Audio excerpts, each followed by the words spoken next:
Well, welcome viewers, Dr. JWA, theologist since 1994. I'm doing a theological, psychological and pathological analysis over a series of talks relative to the impacts of the TICKLE versus GIGGLE consequential impacts on not just society but the country and possibly across the world. There's a lot of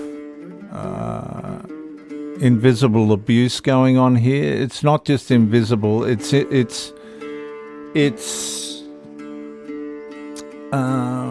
execution, as it were, is invisible. The abuse that's coming from this across the values of Judaistic Christian society, which Australia's built on.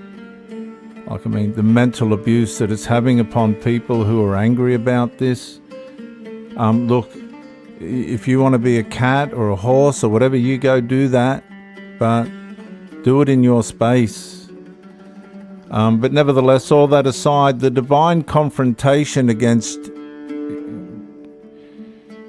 generational maladaptation. I've called this generational maladaptation, and we need to do this because people are being left with their hands tied. They're being left with terrible, as I said, psychological impacts. This is sociological, psychological abuse in its highest form, coming from institutions that we have learned not to trust anymore. And that's sad. It's not a deliberate criticism. It's an experiential, existential view that we are being given relative to people that are impacted by these things, and then the effects of that across those that witness it. It's like when Jesus was crucified and the people that visibly saw it were impacted terribly, horribly. Okay, now this happens in personal ways right across the world. But this case is impacting in the sense of it is generational.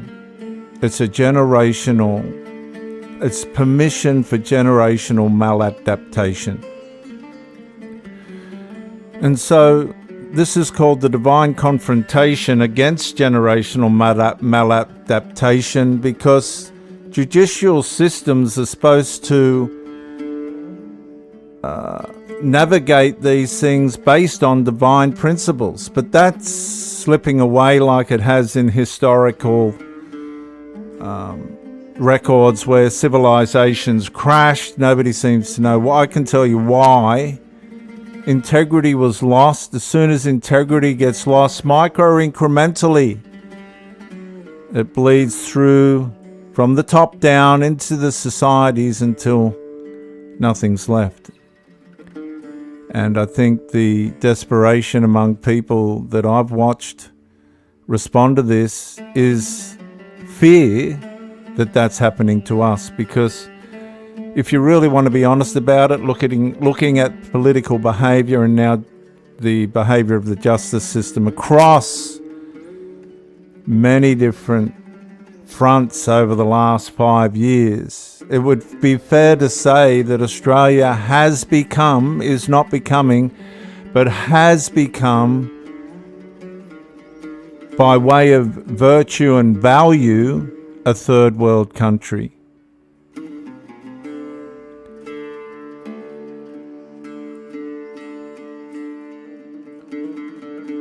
The judgment does not begin merely when individuals become confused.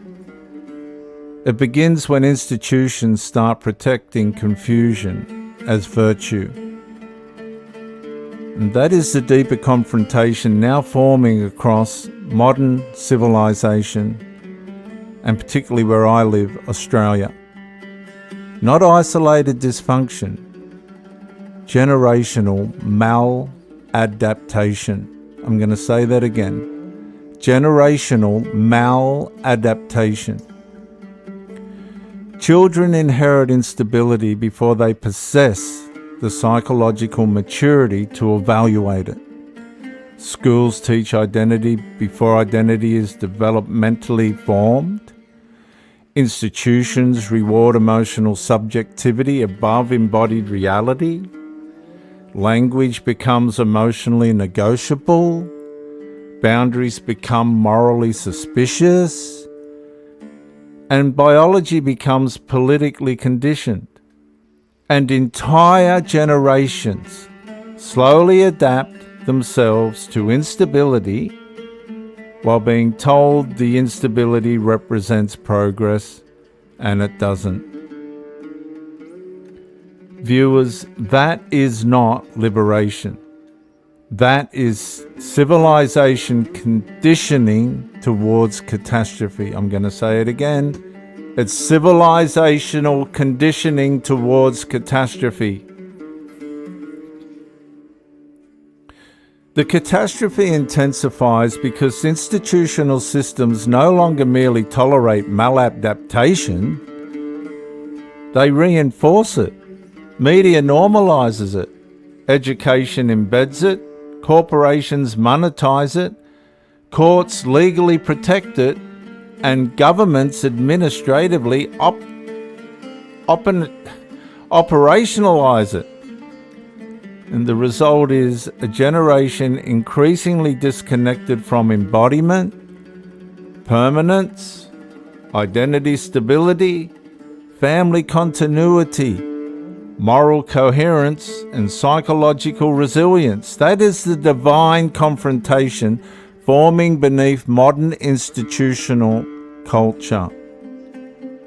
Actually, it's modern institutional fanatical radicalism. And it's completely illegitimate.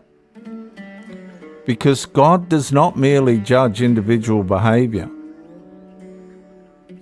Scripture repeatedly shows, and I say Scripture because that's what the Australian Constitution is based on.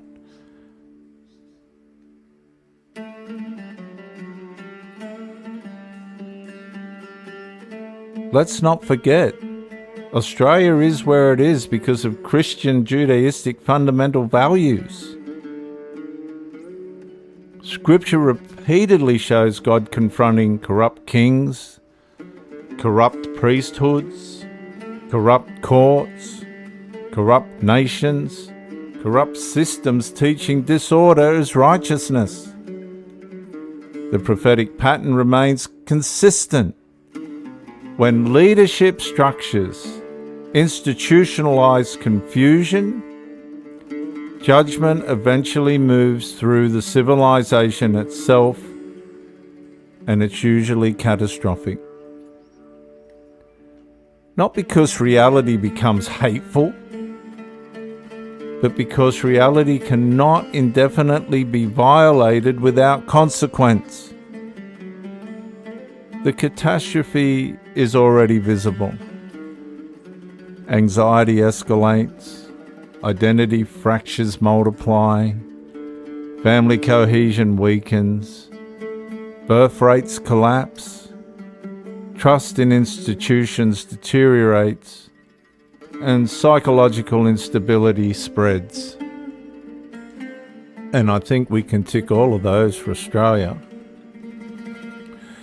Young people increasingly struggle to form coherent adulthood beneath contradictory social instructions, and institutions respond by intensifying the same ideological systems producing the instability. That, viewers, is maladaptive recursion. Write it down. Maladaptive recursion. A civilization repeatedly reinforcing the pathology of generating the collapse. And the divine confrontation therefore becomes severe. Woe to those who call evil good and good evil. Woe to those. Because once institutions begin rewarding unreality, society slowly loses the ability to distinguish compassion from surrender, affirmation from truth, adaptation from corruption, and inclusion from destabilisation.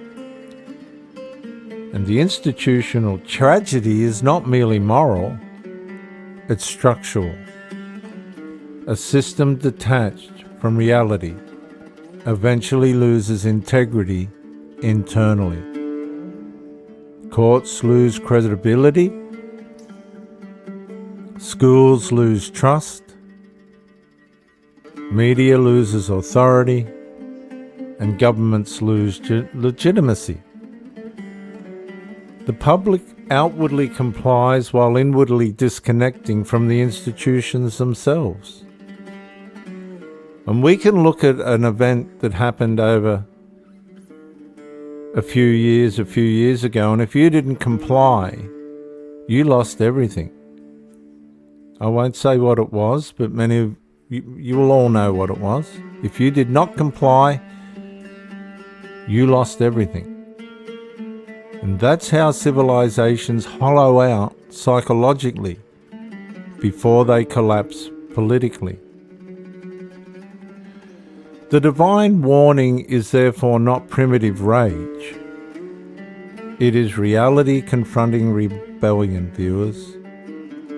Creation continues standing while institutions drift further and further and further from it.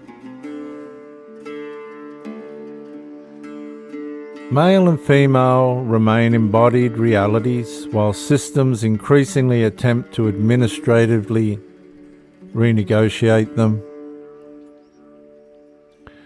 Family structures remain foundationally, while cultures progressively destabilise that. Truth remains objective while institutions increasingly govern through emotional management and ideological enforcement. And viewers, the final catastrophe is not merely social confusion. It is generational inheritance of confusion as normality. I'm going to say it again. This is what people are worried about. Generational inheritance of confusion as normality.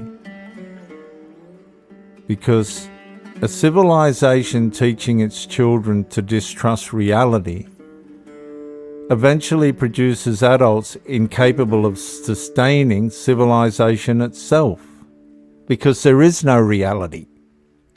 And that is the confrontation now forming between divine order and illegitimate institutional maladaptation. And it's not because God or people fear institutions. Oh, no. It's because no institution can indefinitely survive while governing against reality itself.